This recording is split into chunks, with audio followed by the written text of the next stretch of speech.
This is Romantic Necromancy by Rachel Gimber. She's turned on by ghosts and corpses, raises spirits from the dead when she gets lonely. She's in love with cemeteries. She finds tombstones quite exciting. A perplexing opposition sight of death gets her blood pumping. Place your hand upon her chest and feel her heartbeat speed increase. The alluring, superstitious fortune teller fell in love with the groundskeeper of that creepy cemetery.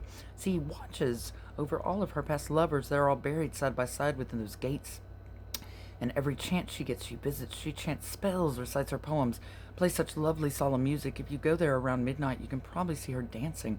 Her swift movements are as poetic as her musings.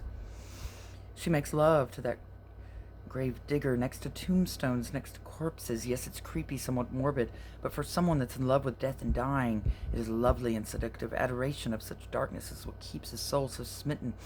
It's like paranormal foreplay, so aroused by what's forbidden, he will never quit such passion. She's the demon that's possessing his sick heart. She's like the Lilith to his Satan. And he'd kill to keep her with him. Have you noticed all those empty plots just waiting for the next in line? He can't stand competition. He keeps snapping and just kills them. Yet he helps her when she's mourning, and he'll happily oblige with all those funeral arrangements. Furthermore, a mere suggestion that I'd like to now announce: if you do love a fortune teller, it's forever been the object of affection, the obsession of that local graveyard's master. Mind your P's and Q's, or you'll be next to end up dead and bloated 6 feet under, with no 6 feet under, with no other explanation than coincidence. A raven is an omen, and some alibis aren't questioned when the local cops are spooked to death throughout examinations. When it comes to cemeteries and such mysteries go unsolved, most men will warn you to let corpses rest in peace. Don't fall in love with sexy gypsies. See, now, once you've tasted blood, the afterlife can seem intriguing, and subconsciously you're digging your own grave with such affairs. You really thought that sexy gypsy wasn't taking? That groundskeeper's been in love with her since 1997. And that graveyard is her playground. When the moon's full, she comes running right into that strange man's arms. They make sweet love under the moonlight. See, once again, her latest lover disappeared, left her to cry, and once again, that silly gravedigger knows it's time to dig another grave, to plan another funeral for some poor sap he's just killed, to ensure his sweet Lenore decides to stay right by his side underneath his twinkling stars. He's been committing homicide. She's gotten used to lovers dying, yet has no idea who kills them. They go missing, which is scary for her. She has bad anxiety, hypertension. News of death has brought relief at times. It's odd. Her greatest comfort seems to be the art of death. It's so grotesque, it's so erotic. She gains closure knowing lovers cannot wander when they're dead. They feel no pain, nor can they hurt her. It's a shame, though. Will she ever come to realize the grave digger is the killer, and will keep on killing all of those who love her, just to make sure she stays with him? So romantic yet so deadly. Wolves are howling. She reads poems and tells fortunes, but ironically could never, since the murders taking place on her behalf. She wishes she could dig them up and bring them back, but never more will they return. Compare their love could not compare to his. See, in the darkness she has found a sweet contentment. That groundskeeper, her sweet lover, claims he won her fair and square. Tell her the truth? No, he won't dare. He counts his blessings, out of mind and out of sight. He reaches down to kiss her lips so softly, says to her good night. He has no worries. See, his darling has no clue of his sick actions, cold and heinous crimes of passion. And why worry when all the witnesses now all reside in caskets? Still he sleeps with one eye open, sharpened knife beneath the mattress, still awaiting maddened lovers that think they still stand a chance to win the heart of that sweet gypsy. They'll barge in, infatuated. All they're left with is sweet death, slain by no other than her lover, the groundskeeper. Sometimes killers can be saintly, sometimes saints make sacrifices, bury secrets. He's more primal than malicious, and his urges are instinctive.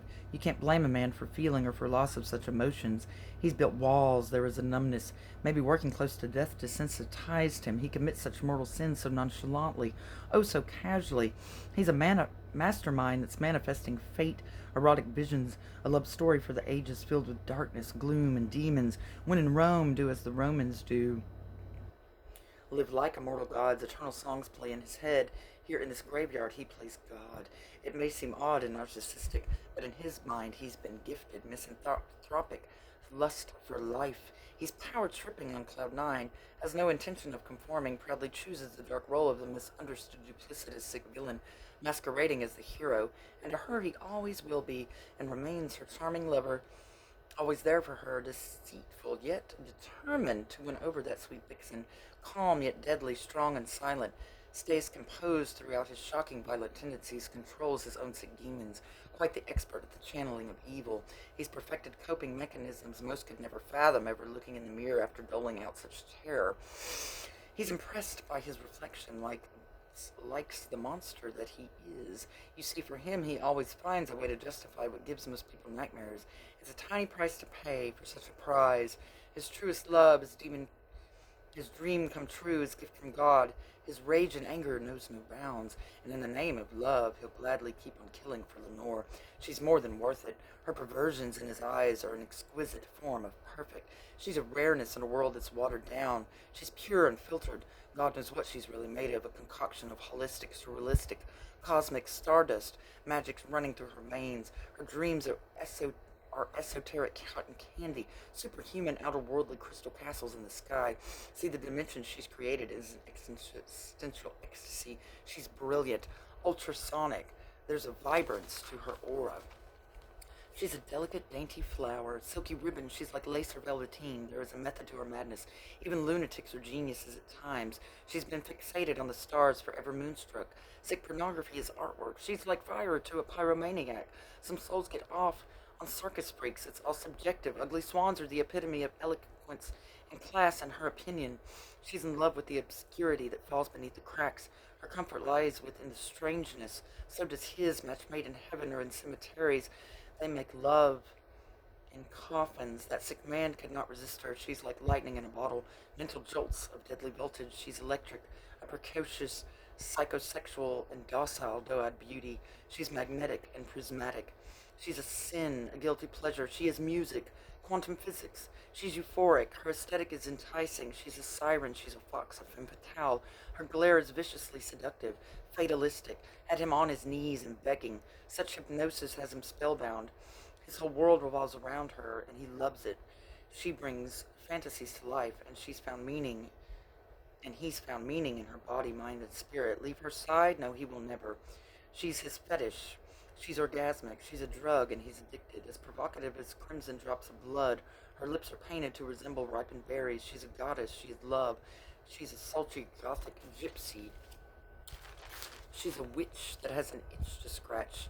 That man knows what he's doing. He was born to love that temptress. She's artistic like a street performer. She's a dripping candle. She's a vessel for his pleasure, and sometimes the purest evil. But according to that man, she's heaven sent from God himself. But see, there's fire in her eyes and in her soul. That man claims she's been touched by Satan. Why else would she use a pitchfork to write such erotic poems? She's a pornographic priestess. She's a demon in the bedroom, his sex kitten. She walks by and he's aroused. That man has never felt such passion like he's felt with his Lenore. His work of art is what he calls her. His Madame, Venus incarnate. Such pure beauty is painstaking, the unusual will gasp. So blown away and taken back by such pure depth. She is an optical illusion, an enigma of a woman. She awakens in the morning. Lover's head lays on her breast. He then pulls down her lingerie. Her supple skin is softly blushing, so inviting, moist and ripened. Rosy cheeks are glowing red. He strokes her nipples, starts to finger what's beneath her silky thighs. So intimate, she's soft like velvet. Within seconds, she's so wet. She looks around as she gets fondled. Room's the same. It seems so normal, and she sees no sign of murder. He cleaned it all up as she slept. She holds him tightly and realizes that through nightmares and sleepwalking, throughout laughter and through tears, the sweet grave digger really loves her. All her secrets will be kept, though he'll take into his grave.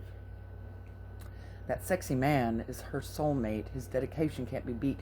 He is her comfort. She is blessed. Past lovers cursed, but she will claim it's not her fault. They all knew she drove a hearse and reads the stars. I cannot think of anything much more symbolic. Sweet Lenore is but an omen of a woman. She's as sinister as spiderwebs, as cryptic as the moonlight, gives that man such sweet salvation. Past lovers all keep getting murdered. Take a hint and say farewell. See, she belongs to that groundskeeper. Don't believe me? Ask those corpses. Signed sincerely, the Grim Reaper.